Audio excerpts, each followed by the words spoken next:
Hello everyone and mega love shout out po sa lahat ng ating mga manonood sa Ang Sulok ng Mundo.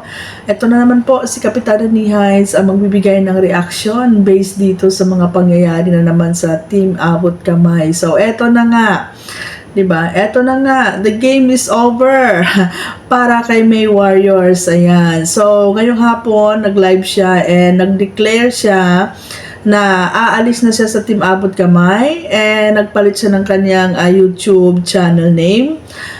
Pero naandyan pa rin yung Mayang Dismaya na kanyang email ad. Ayan. So, eto na nga, no? Ilang araw na doon siya hindi makatulog, nai-stress, at syempre, bagong panganak, may posibilidad na magkakaroon ng postpartum, di ba? So, ayan, no? Nagkaipon-ipon na, di ba? So, kung ano yung mga nangyayari noon, di ba, bumabalik na ngayon. So, lahat talaga ng bagay may katapusan at hindi talaga mananaig ang kasamaan laban sa kabutihan. So, eto na nga, umalis si May Warriors dahil marami siyang naririnig. And alam nyo, yung sinasabi-sabi ng founder noon na umalis ka na, leave talk, and dalhin mo yung mga sponsors mo. Ayan. Alam ko naman na si May Warriors ang tinutukoy yun kasi hindi niya mabibitawan niya si AS26, hindi niya mabitawan si AS26. And kung naalala nyo guys, merong ipimpost si founder sa kanyang page sa Mother and Son na merong ano doon, yung kabayo, yung naglalakad. Di ba? Hindi napansin ninyo yon. Kaya doon mo makikita na si May Warriors talagang tinutukoy niya doon sa sinasabing traidor. So, ito lang yan, May Warriors eh. Kung bakit ikaw ang napag-initan ni founder, samantalang dyan sa Team Abot Kamay, very clear na isa sa mga traidor dyan, si AS26, may mga prueba kung paano siya binabackfight, sinisiraan sa mga sponsors. Pero hindi niya matakwil-takwil si AS26 kasi ikaw May Warriors. Wala kang alam kung ano talaga ang totoong galawan sa loob ng Team Abot Kamay.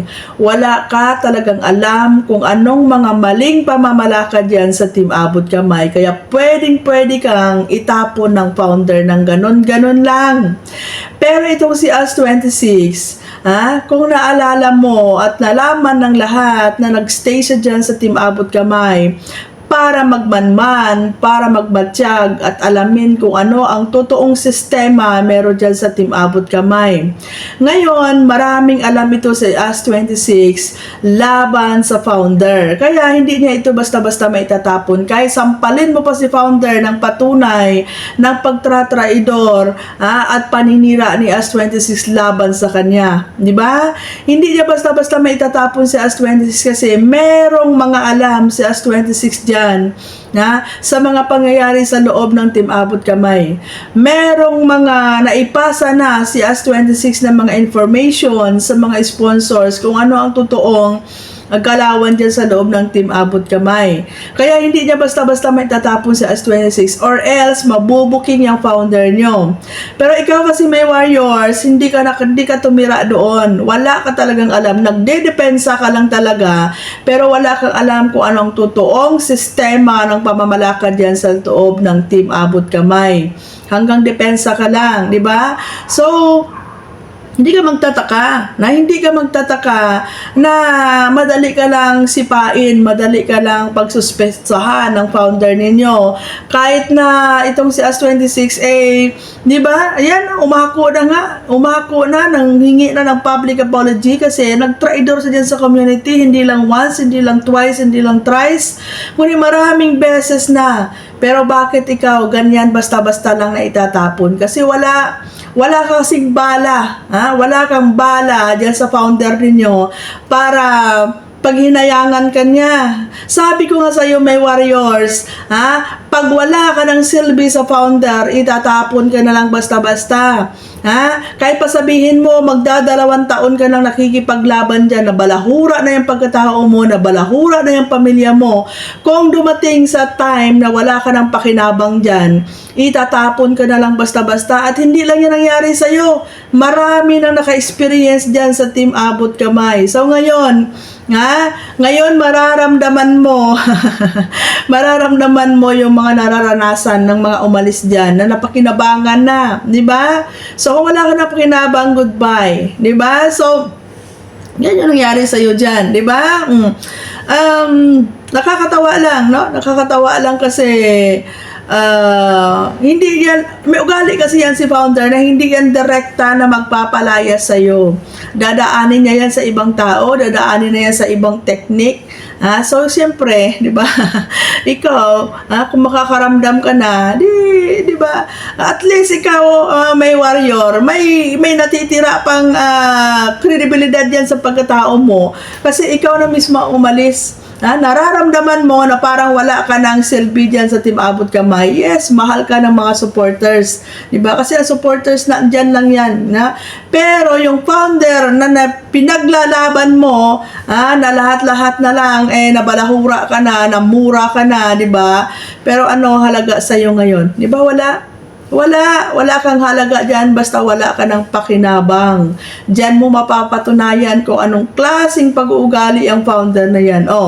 Diba? Nag-post siya kanina. Ikaw yung tinutukoy nun. Diba? Tapos yung mga nagko-comment doon na parang tatanga-tanga din. Si Ram Castillo pa rin yung tinutukoy nila. Hindi si Ram yun. Ikaw yung tinutukoy nun. Diba? Alam mo kung iisipin, may warriors. Kaya sabihin na natin na may mga sponsor sasama sa'yo, choice nila yon. Choice nila yon pag sumama sila sa'yo. Di ba? Pero yung pagdating sa kasalanan, may nagawang kasalanan, oh my God! Oh my God! Tingnan nyo kung sino ang may maling, may napakalaking maling kasalanang nagawa dyan sa Team Abot Kamay. Yan si As-26, Si As-26, harap-harapang nagtra-traidor, harap-harapang binabackstab ka, founder, harap-harapang sinisiraan ka sa mga sponsor. Pero hindi mo mabitaw-bitawan kasi meron kang mga lihim, mga mabubunyag dyan pag si As-26 ang binitawan mo. Kaya may warrior, wala kang laban kasi ikaw hindi ka naka-stay doon sa Team Abot Kamay wala kang alam kung ano ang totoong sistema diyan, 'di ba? Pero si As-26 alam niya kung ano yung mga baho meron diyan sa loob ng Team Abot Kamay. Alam niya kung anong mga nagaganap dyan, kung ano yung mga napakamaling mga sistema dyan na nangyayari sa loob ng Team Abot Kamay, di ba? So, yan lang, no? Yan lang ang ugali ng founder. Pag wala ka ng pakinabang, itatapon ka na lang basta-basta. Hindi niya iniisip kung ano yung mga naitulong mo dyan sa Team Abot Kamay. Hindi niya iniisip kung ano yung naibigay mo dyan sa Team Abot Kamay. Diba? Basta pag wala kang selfie, itatapon ka na lang. At takot yan na agawan ng sponsor. Yan talaga yung sakit ng founder yan mula noon. Takot na takot maagawan ng sponsor.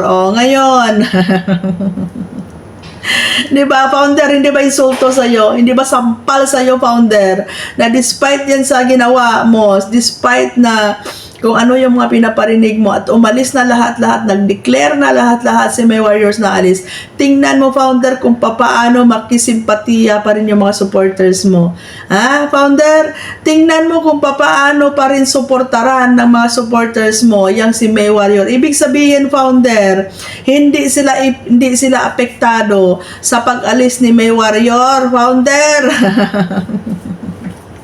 Ay, naku, founder, sabi ko sa'yo, Sabi ko sa'yo, huwag masyadong gahaman, huwag masyadong gahaman, at matuto kang magpapahalaga sa mga taong nagmahal, sumuporta, at nakipaglaban sa'yo. Sino sunod? Who's next in line? Who's next in line? Kasi si As-26 hindi basta-basta masisipa yan. Kaya kapal ng mukha niyan, kapal ng mukha niyan, para ignorin kung ano yung mga pinagsasabi sa kanya dyan. Diba? Nilulunok na lang niya yung kahihiyan niyan. Kasi alam niya sa sarili niya na hindi siya basta-basta masisipa ng founder. Kahit pa mag-traidor pa ulit yan dyan, alam naman niya sa sarili niya, hingi lang ako ng public apology sa community, okay na yun. Hindi naman ako basta-basta masipa ng founder. Kasi, malalagot siya. Lalabas yung baho niya. Kaya hindi niya ako basta-basta mabibitawan. 'di ba? Pero ikaw may warrior, thank you ka na lang, 'di ba? Wala ka nang pakinabang kay founder, 'di ba? So thank you ka na lang. So ayan, marami tayong abangan, 'di ba? Marami pa sana ako sasabihin, pero for now, yan lang muna, 'di ba? Huwag nating pangunahan. So maraming salamat po, and abangan natin yung mga susunod na kabanata. Exciting part na to, 'di ba? After ng anniversary, yan, abangan natin. So thank you so much. God bless and bye-bye.